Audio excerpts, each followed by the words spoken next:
Now, like a lot of us, I was a big reader as a kid. Now, as an adult, I gotta confess, I've got, in the words of Twitter user Chinchillazilla, rincewind disease.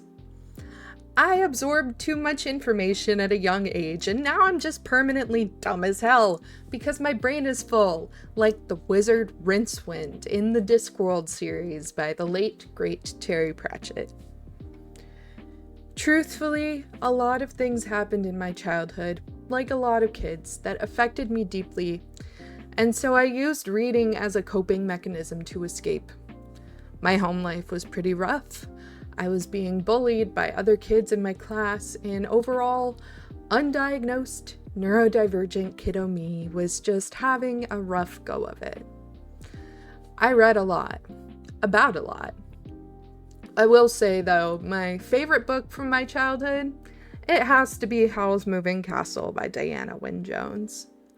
Yes, there is a book. No, it didn't come after the movie. I don't have an edition of it now to show you, but I will put up a card on the screen of the specific edition I borrowed from the library when I was like 10 or 11. Howl's Moving Castle is about Sophie Hatter, the eldest of 3 daughters, set to inherit her parents' hat shop. She is resigned to this idea because being the eldest of 3 daughters is bad luck in Ingary, where she lives. Someone who also supposedly is bad luck in Ingary is the wizard Howl, who goes from village to village in his moving castle, trying to find young girls' hearts to eat, according to the locals' gossip. There's no side plot about war like in the movie, but it is still a wonderful, silly, fairy tale romp of a book that holds a very special place in my heart. I knew someone once who didn't like the style of Diana Wynne Jones's writing, and it baffles me to this day.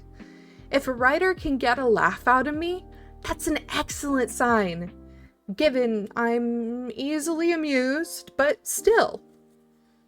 There were a lot of books that kept me afloat mentally while I was growing up, but that one still stands out to me the most. When I graduated high school, my life was pretty unstable.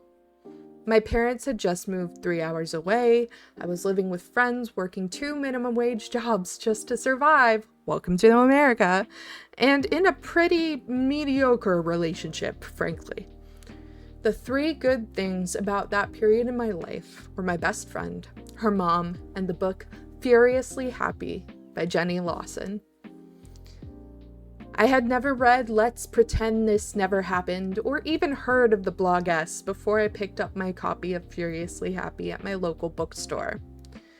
I still have my first edition copy, and one day I'd love to get it signed, but for now, here's the card.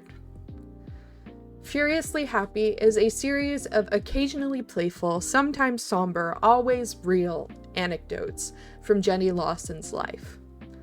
It was one of the first nonfiction books I had ever delved into, and Jenny Lawson's laugh-out-loud view of the world, combined with her hopeful but realistic messages about recovering from depression, carried me through my young adulthood, building more resiliency in me with one simple message.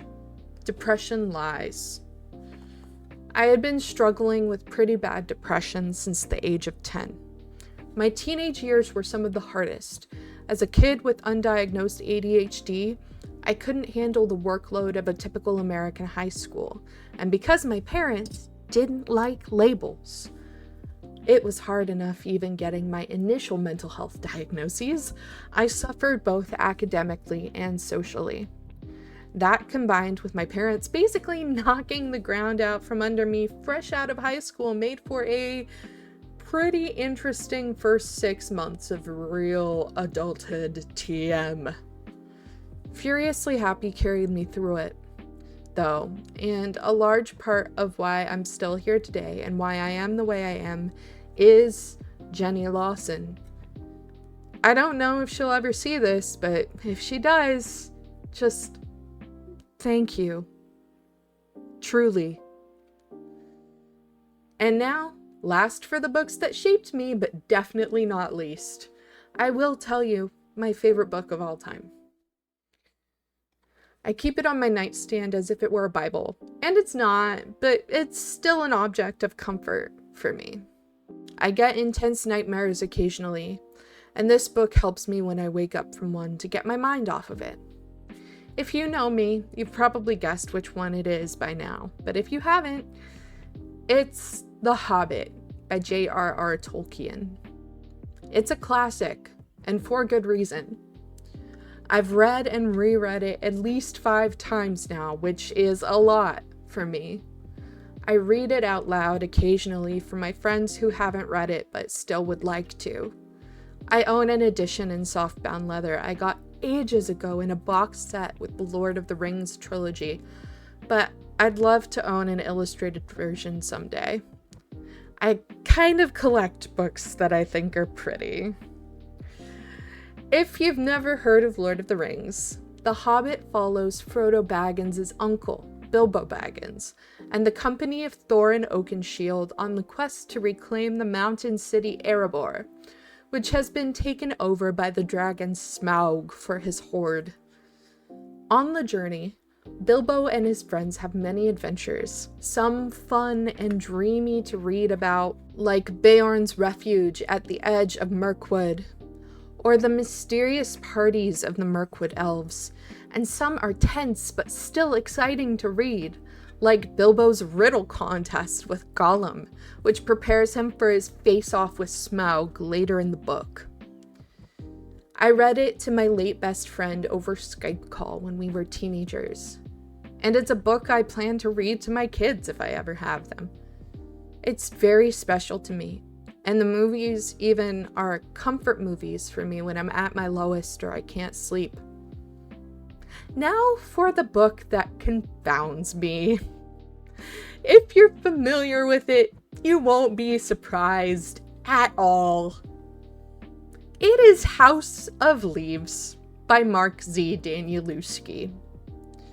House of Leaves is a book about an essay about a film that doesn't exist. That is all I can tell you without spoiling it too much. It is full of harrowing twists and turns, passages of text meant to unnerve and disquiet. Most guides, yes, there are guides on how to read this book online, tell you to treat it the same way you would treat a college textbook, to annotate it and make notes. It's more of an entity than a book, and even though I haven't finished it, it is one of the truest accounts and books on grief that I have ever encountered. Alongside it, Danielewski's sister, the musician Poe, released an album called Haunted, and that I have listened to all the way through multiple times. House of Leaves and Haunted were both written in the wake of the Danielewski siblings' father's death. When Mark showed him the manuscript of the novel he was working on, his father told him he should stop writing and get a job at the post office. So, yeah, you could say the grief surrounding his death was complicated. No one is ever perfect in life. Relationships are built off of rupture and repair. And our feelings surrounding death and grief are usually going to be complex, just like this book. I might never finish House of Leaves. I hope I do someday, but it's a heavy book to get through for me, and having real life adult things to do makes sitting down to read without feeling guilty difficult. One day, I hope I get to sit in on one of Danielewski's lectures about it, though. Speaking of real-life adult things, this video was squeezed into my schedule this week because it is jam-packed with working hard on my final project for my last college class before I get my associate's degree. I really hope you enjoyed it.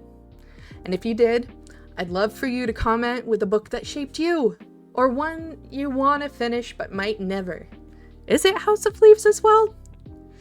Also, let me know what kind of videos you'd like to see from me in the future.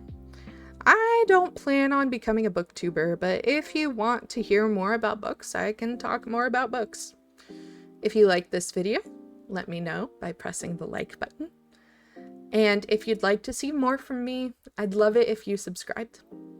Until then, take care of you and don't be a stranger.